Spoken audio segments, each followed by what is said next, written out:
명절 후유증, 단순 피로가 아닙니다. 명절 음식 준비, 마라톤만큼 힘든 노동입니다. 과도한 주방 노동이 여성의 몸에 미치는 의학적 영향에 대해 말씀드리겠습니다. 아직도 손목이 쑤시고 허리가 아프신가요? 나만 이렇게 힘든가? 싶으시죠? 아닙니다. 명절이 지나면 통증 때문에 병원 찾는 환자분들이 평소보다 30에서 40% 증가합니다. 특히 40에서 60대 여성분들이 대부분이에요. 오늘은 명절 음식 준비가 여러분의 몸에 어떤 영향을 미치는지 의학적으로 정확하게 말씀드리겠습니다. 이건 단순한 피로가 아니라 진짜 질병입니다. 명절 음식 준비, 마라톤만큼 힘듭니다. 먼저 수치로 보여드릴게요. 주방에서 음식 조리하면 시간당 250에 300 칼로리를 소모합니다. 체중 60kg 여성이 6시간 동안 명절 음식을 준비하면 약 1620 칼로리를 태우는 거예요. 이게 얼마나 많은 양이냐면 빠르게 걷기 4시간 30분, 자전거 타기 3시간, 에어로빅 2시간 40분, 설거지까지 하면 하루 8회 10시간, 2160에 2700 칼로리를 소모합니다. 이건 마라톤 풀코스, 약 2600 칼로리와 거의 같아요. 그런데 마라톤 선수는 몇 달간 훈련하고 영양 섭취 철저히 하고 충분히 쉬면서 준비하잖아요. 명절 음식 준비는 어떤가요? 아무 준비 없이 갑자기 시작. 제대로 못 먹으면서 일함. 허리 굽히고 손목 혹사하는 나쁜 자세. 쉬지도 못하고 계속. 정신적 스트레스까지. 특히 40에 60대 여성은 이미 관절이 약해진 상태라 같은 일을 해도 손상 위험이 2에 3배 높습니다. 이제 구체적으로 어떤 질환들이 생기는지 살펴볼게요. 첫 번째, 손목 터널 증후군입니다. 명절 동안 반복적인 칼질, 무거운 냄비 들기, 설거지하면서 손목을 과도하게 굽혔다 폈다 하죠. 이러면 손목 안쪽 신경이 눌리면서 수근관 내 압력이 올라갑니다.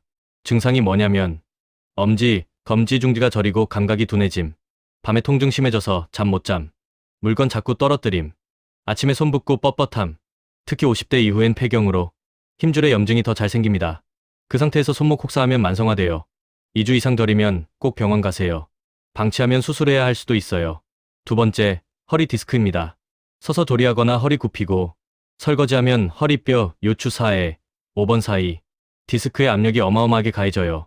수치로 보면 정상적으로 서 있을 때 압력 100점, 앞으로 20도 굽히면 압력 150점, 물건 들 때 압력 220점, 하루 6회 8시간 이런 자세 유지하면 디스크가 뒤로 밀려 나올 수 있습니다.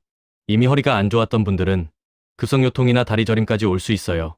증상은 허리 굽히고 펼 때 심한 통증, 엉덩이에서 다리로 찌릿찌릿, 기침대체기 하면 더 아픔, 오래 서 있거나 앉아 있기 힘듦, 다리 저림 동반되면 바로 병원 가세요. 신경 손상되기 전에 치료해야 합니다. 세 번째, 어깨 힘줄 파열이에요. 높은 곳 물건 꺼내고 무거운 냄비 들어 올리면 어깨 힘줄 회전근개에 미세한 손상이 쌓입니다. 60대 이상은 이미 힘줄이 약해진 상태라 완전히 찢어질 수도 있어요. 증상은 팔 들어 올릴 때 어깨 통증, 밤에 아파서 옆으로 못 누움, 어깨에서 소리남, 팔에 힘이 안 들어감, 팔이 안 올라가거나 힘이 약해지면 MRI 찍어봐야 합니다. 네 번째, 목 디스크와 근육 긴장입니다. 조리하면서 고개 숙이는 시간이 길죠. 목뼈 커브가 일자로 펴지면서 목 근육이 계속 긴장합니다. 증상은 목 뒤가 뻐근하고 아픔, 뒷머리에서 이마로 조이는 두통, 어깨날개뼈 사이 통증, 팔 저림, 스트레칭과 온찜질로 관리하고 2주 이상 지속되면 진료받으세요. 다섯 번째, 하지정맥류입니다. 오래 서 있으면 다리 정맥, 압력이 올라가요. 정상은 10에 1 옴긴데 90맥까지 올라갈 수 있습니다. 정맥 판막이 망가지면서 혈액이 역류하죠. 출산 경험 있거나 비만이면 더 위험해요. 증상은 다리에 푸른 혈관 붉어져 나옴, 저녁에 다리 퉁퉁 부음, 종아리 무겁고 피곤함, 쥐 나고 가려움, 심하면 심부정맥 혈전증 DVT 위험도 있어요. 갑자기 한쪽 다리만 붓고 아프면 즉시 응급실 가세요. 여섯 번째, 주부 습진입니다.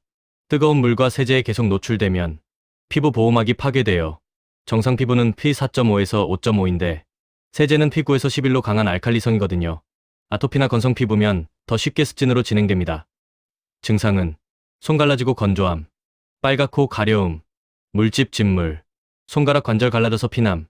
예방법은 설거지할 땐 반드시 방수장갑, 작업 후 즉시 보습제, 미온수 사용, 약산성 세정제 선택. 일곱 번째, 소화기 문제입니다.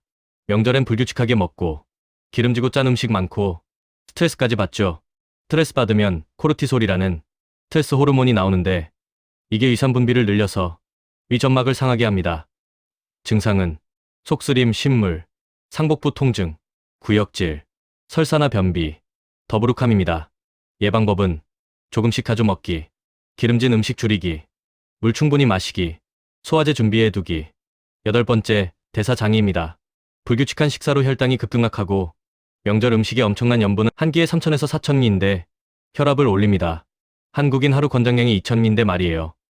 증상은 혈당 수치 들쭉날쭉, 갈증소변 자주, 몸 전체 부음, 혈압 상승, 피로감과 무력감. 당뇨나 고혈압 있으신 분들은 특히 조심하세요. 합병증 위험 높아집니다. 즉시 할 수 있는 관리법은 그럼 어떻게 관리하냐고요? 손목 통증은 냉찜질 1-5에 2공분씩, 손목 보호대 착용, 손은 심장보다 높게. 허리 통증은 처음 48시간은 냉찜질, 이후 온찜질, 엎드려서 상체 들기 운동. 다리 부종은 다리벽에 기대기, 압박 스타킹, 발목 위아래로 움직이기. 피부 질환은 방수 장갑 필수, 작업 후 바로 보습제. 평소에는 코어 근육 운동과 스트레칭으로 준비하세요. 정리할게요. 명절 후유증은 그냥 좀 힘들었다가 아니라 진짜 질병입니다. 즉시 병원 가야 하는 증상. 손목 저림 2주 이상, 허리 아프면서 다리 저림인 빠짐, 쉬어도 안 나음, 일상생활 못할 정도, 갑자기 한쪽 다리만 부음. 가장 중요한 건 일점 명절 준비는 혼자 하는 게 아닙니다. 가족 모두 함께. 2점 쉬는 것도 일입니다. 마이너스 30분마다 잠깐씩. 3점 몸이 보내는 신호 무시하지 마세요. 여러분의 건강이 가장 중요합니다. 다음 편에서는 명절이 마음 건강에 미치는 영향을 다루겠습니다.